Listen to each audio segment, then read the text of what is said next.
సభాధ్యక్షులు స్థానిక ఎమ్మెల్యే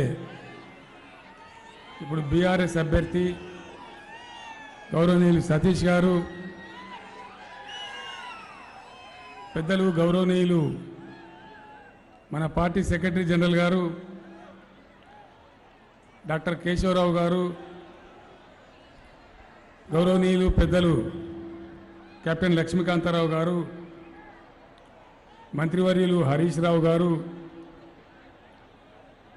మాజీ పార్లమెంట్ సభ్యులు గౌరవనీయులు వినోద్ కుమార్ గారు, జడ్పీ చైర్మన్లు డాక్టర్ సుధీర్ గారు, రోజా రాధాకృష్ణ శర్మ గారు, మిత్రులు సీనియర్ నాయకులు శ్రీ కర్రా శ్రీహరి గారు, శ్రీ రవీందర్రావు గారు, మాజీ ఎమ్మెల్సీ పాతూరి సుధాకర్ రెడ్డి గారు, మాజీ రాష్ట్ర కార్యదర్శి శ్రీ పన్యాల భూపతి రెడ్డి గారు, మున్సిపల్ చైర్మన్ హుస్నాబాద్ శ్రీమతి ఆకుల రజిత గారు, ఎంపీపీలు, జడ్పీటీసీలు, మండల పార్టీ అధ్యక్షులు, పట్టణ పార్టీ అధ్యక్షులు, హుస్నాబాద్ నియోజకవర్గ నలుమూలల నుంచి తరలి వచ్చినటువంటి అన్నదమ్ములకు, అక్క చెల్లెలకు అందరికీ నమస్కారాలు.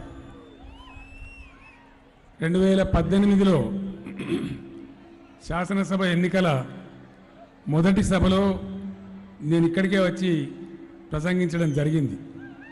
హుస్నాబాద్ గడ్డ ఆశీర్వాదంతో ఆనాడు 3/4 అంటే 88 సీట్లతోని అఖండమైన విజయాన్ని మనం సాధించినాం.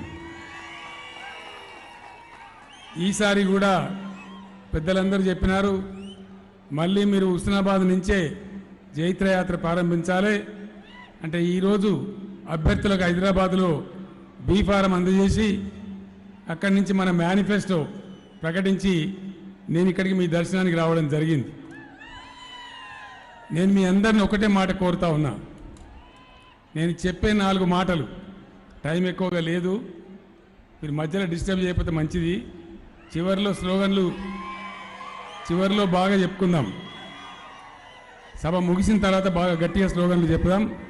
మధ్యలో దయచేసి మీరందరూ సహకరించాలి, ఇంకా నేను చెప్పేది విని రావాలి. ఈ సభలో ఉన్నటువంటి ప్రతి ఒక్కరిని కూడా నేను కోరుతా ఉన్నా, దయచేసి నేను చెప్పే మాటలు ఇక్కడనే మీరు విని విడిచిపెట్టిపోవద్దు. పట్టణంలో మీ బస్తీకో లేదా మీ గ్రామానికో మీ తండాకో పోయిన తర్వాత కేసీఆర్ 4 మాటలు చెప్పిండు, ఇందులో నిజమేంది నిజమేంది అని ఆలోచించాలి. ఎన్నికలు చాలా వస్తాయి, చాలా పోతాయి, ఎవరెవరు గెలుస్తూ ఉంటారు. కానీ ఒక్క విషయం మీద ఎలక్షన్ రాగానే మనం ఆగమాగం కావద్దు. రౌతేందో రత్నమేందో ఆలోచించాలి. మనకు పనికొచ్చేదేదో గుర్తుపట్టాలి. ఎవరో చెప్పిండ్రని అలవోకగా ఓటు వేయవద్దు.